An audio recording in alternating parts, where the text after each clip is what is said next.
Alam nyo ba na noong Captain pa si Ruben Ginolbay ay pinangunahan ng 70 Scout Rangers sa pag-rescue sa mga hostages at pagtatanggol sa bayan ng Lamitan, mula sa mapanganib na pag-atake ng grupong Abu Sayyaf noong 2001, siya ay inirekomenda para makatanggap ng Medal of Valor, ang pinakamataas na parangal ng militar sa bansa.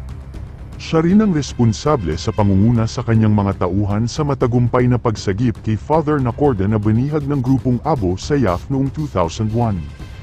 Ang katapangang ipinakita ni Captain Ruben Ginolbay sa labanan ay hindi kailanman makakalimutan. Noong panahon na mainit at matindi ang labanan sa Lamitan, 4 sa kanyang tauhang Rangers ang napatay at marami ang nasugatan. Personal na dinala ni Captain Ginolbay ang karamihan sa kanyang mga tauhan patungo sa ligtas na lugar at bigyan ng tulong ang mga sugatan. 4 sa kanyang mga tauhan ay namatay sa kanyang balikat, at 3 sa kanila ang humiling ng kanyang pahintulot na pwede na silang mamatay. Habang ang huling ranger na tinamaan ng sniper sa ulo ay binuhat ni Captain Ginolbay, habang ang nalaglag na parte ng utak ng ranger ay inilagay na lang niya sa kanyang bulsa, dahil para sa kanya bilang taga-Ifugao may paniniwala sila na kailangang kompleto ang parte ng tao dahil hindi matatahimik ang kaluluwa kung kulang, habang sumisigaw at nagbibigay siya ng mga command sa kanyang mga tauhan upang mapanatili niya ang moral sa gitna ng labanan.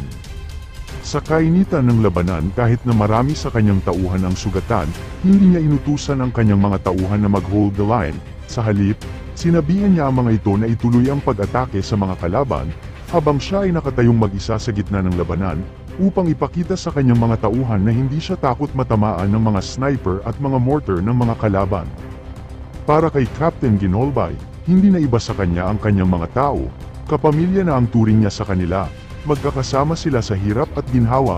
Para kay Captain Ginolbay, at ang pinakamasakit sa lahat ay ang mamatayan siya ng tao, tapos ang unang tatawagin ay ang kanyang opisyal, tapos sasabihin sa iyo na, "Sir, kahit anong mangyari, ipadala niyo ang katawan ko sa pamilya ko."